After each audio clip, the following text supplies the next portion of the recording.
On the night of her 5th wedding anniversary, Justine is torn between two lives. One with the husband she once loved, and another with the man who makes her feel alive again. But tonight, her secrets will unravel in the most brutal way. Her husband knows everything, every lie, every betrayal, and he's been waiting for the perfect moment to strike. As the truth is revealed, everything she thought she controlled will slip through her fingers. Will she escape unscathed, or lose everything in a single night? Prepare yourself for a story where desire meets destruction, and no one walks away the same.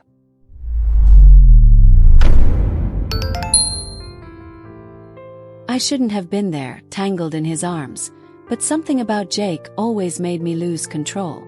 The heat between us was undeniable, a fire I hadn't felt in years.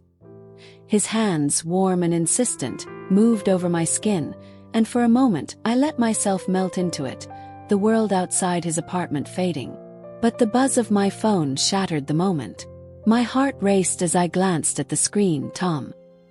His message was innocent enough about our anniversary plans, but I could feel the weight behind it. I was supposed to be celebrating our 5 years together tonight, but here I was with another man. Jake's touch lingered on my arm as I read the message, his eyes locking with mine, filled with promises I knew I shouldn't be tempted by.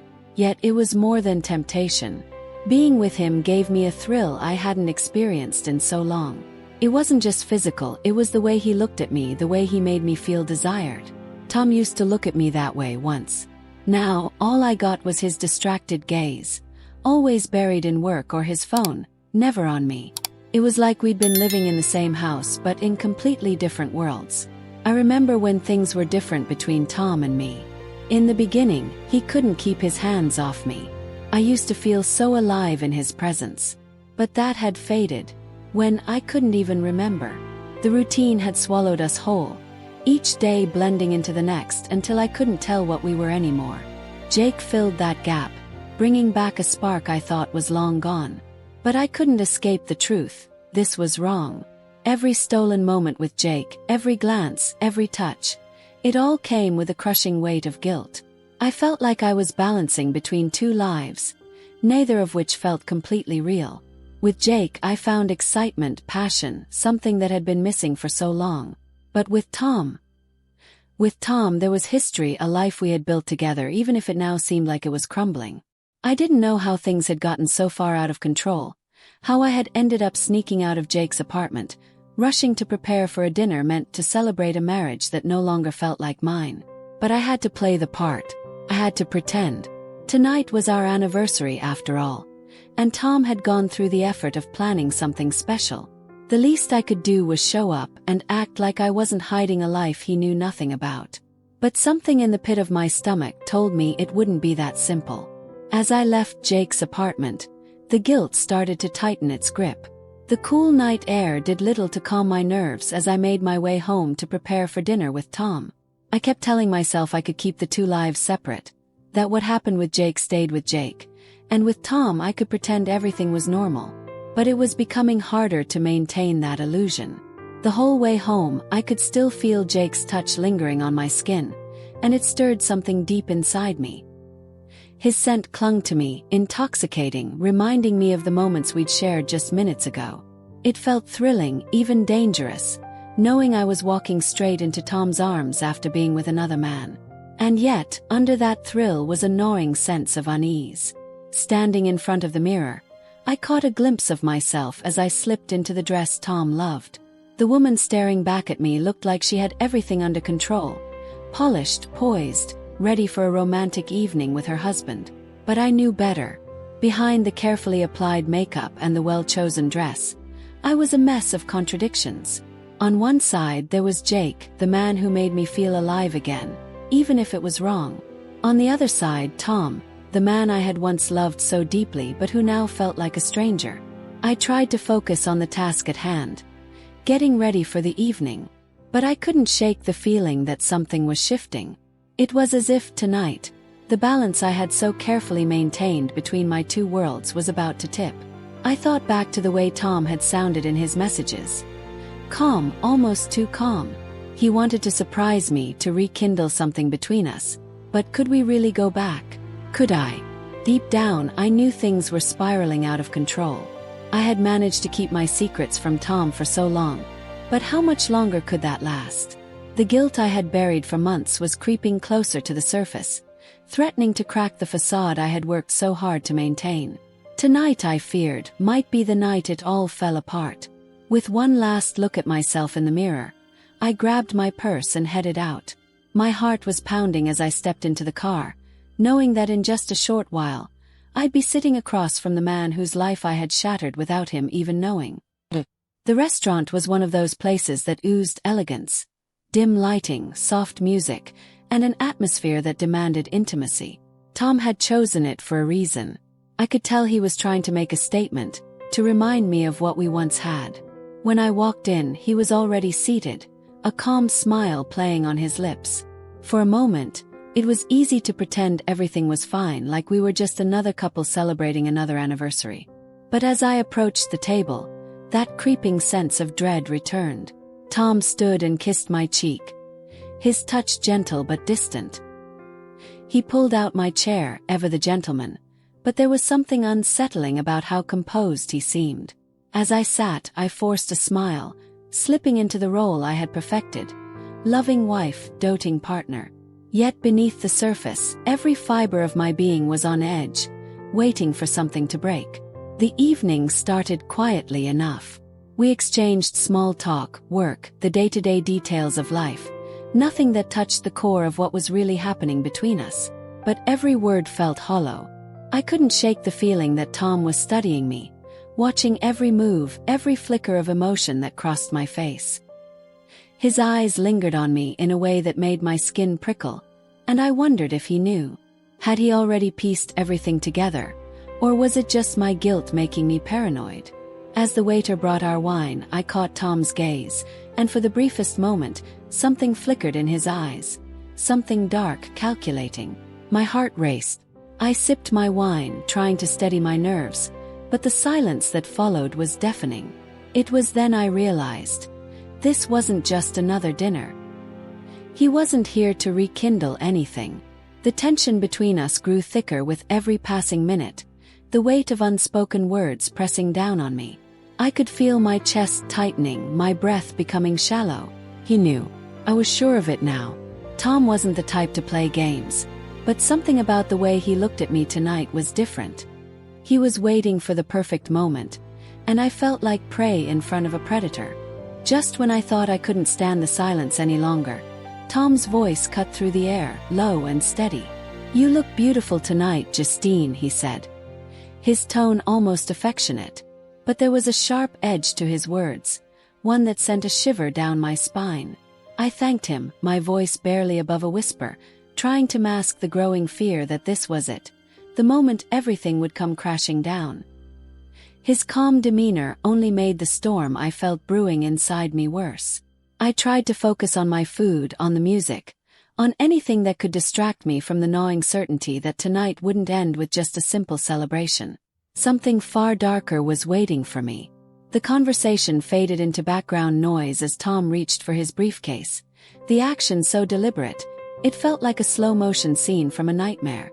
I watched, my breath catching in my throat, as he placed it on the table between us. The briefcase clicked open, and my pulse quickened. This was it. My heart hammered in my chest as he calmly pulled out a folder, setting it down with the precision of someone who had rehearsed this moment over and over. I could barely breathe as he looked at me, his face still infuriatingly composed. My hands, hidden beneath the table, clenched into fists as I fought the urge to run, to escape before the truth could crush me. But there was no escaping this. "I know everything, Justine." His voice was quiet but firm, the words landing like a punch to the gut. The air between us shifted, heavy and suffocating. I stared at him, unable to speak, my mind racing with 1,000 possible responses, none of which could undo what was about to happen. Tom didn't wait for me to respond.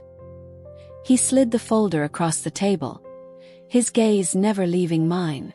With trembling fingers, I opened it, though I already knew what was inside. Photographs. dozens of them. Me stepping in and out of Jake's apartment. Me with Jake. The evidence was overwhelming, indisputable. Each image a sharp reminder of every moment I thought I had gotten away with. Felt sick. I hired a private investigator months ago, Tom said. His voice cool, detached, as if he were discussing a business deal.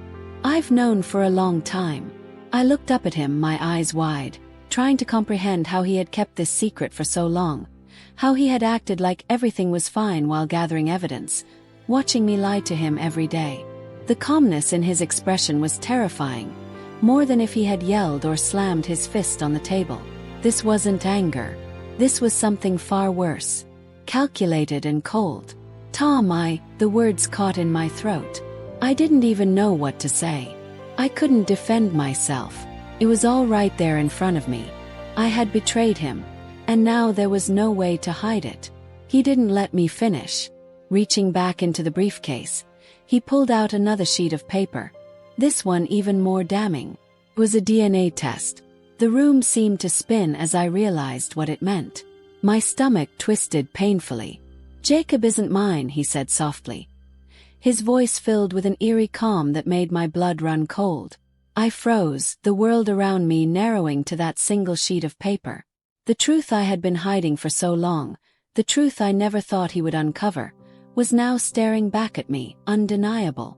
Tears welled in my eyes as the full weight of my actions settled over me. Everything I had tried to protect, my marriage, my family, was unraveling right before my eyes.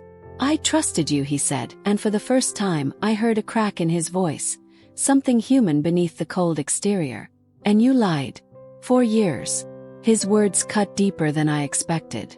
I opened my mouth to apologize, to beg for forgiveness, but there was nothing I could say that would erase what I had done. The damage was too great, the betrayal too deep. The silence between us stretched on, thick and unbearable, as if the world had come to a standstill. Tom leaned back in his chair, watching me with a calmness that was worse than any outburst could have been. I could feel my heart pounding in my chest, the guilt, the fear, the overwhelming sense that everything I had built was crumbling around me. "I've already taken care of everything," he said. His voice cold, almost clinical. "The accounts are frozen. The house, well, the locks have been changed. You'll find your belongings packed and sent to your mother's." The words hit me like a punch to the gut, stealing the breath from my lungs. This was his plan all along. His quiet, devastating revenge. I thought I had been so careful, so discreet, but Tom had been watching the entire time, pulling the strings behind the scenes. And now he was cutting them all at once, leaving me with nothing. I didn't mean for it to go this far," I whispered, my voice cracking under the weight of my regret. The tears I had been holding back finally spilled over, but Tom's expression remained unchanged, unmoved by my desperation. "Didn't mean for it to go this far," he repeated, his tone dripping with disbelief. "You didn't just betray me, Justine. You built an entire life on lies." He slid one final envelope across the table, the motion slow, deliberate. My hands trembled as I opened it. Divorce papers. My name, his name, and the word adultery staring back at me in bold print. The final nail in the coffin. Tom stood, his movements calm, controlled, as if he had already rehearsed this moment 1,000 times in his mind. He didn't yell, didn't lash out. His composure was far more devastating. He had planned every detail, every move, and now he was walking away, leaving me with the ruins of what I had once thought was my life. "There's nothing left to say," he muttered, his eyes locking onto mine one last time, colder than I'd ever seen them. "You destroyed everything, Justine. I'm just finishing the job." And with that, he turned and walked out, leaving me alone at the table, clutching the divorce papers with trembling hands. The tears came harder now, but there was no one left to hear them. Everything I had thought I could control, my marriage, my double life, even my lies, had slipped through my fingers like sand. As the reality of it all sank in, I realized just how much I had lost. Not just Tom, not just the life we had built together, but myself. I had betrayed not only him, but everything I had once believed in. And now, all that was left was the cold, hollow truth of my own choices. The restaurant around me faded into the background as I sat there, broken, alone. There was no escape from the consequences now. No way to undo the damage I had caused. I had played with fire for too long, and now I was left to face the ashes. Keep watching our stories by clicking on one of the videos that appear on the screen, and don't forget to subscribe to the channel and turn on notifications to be alerted about new videos. See you next time.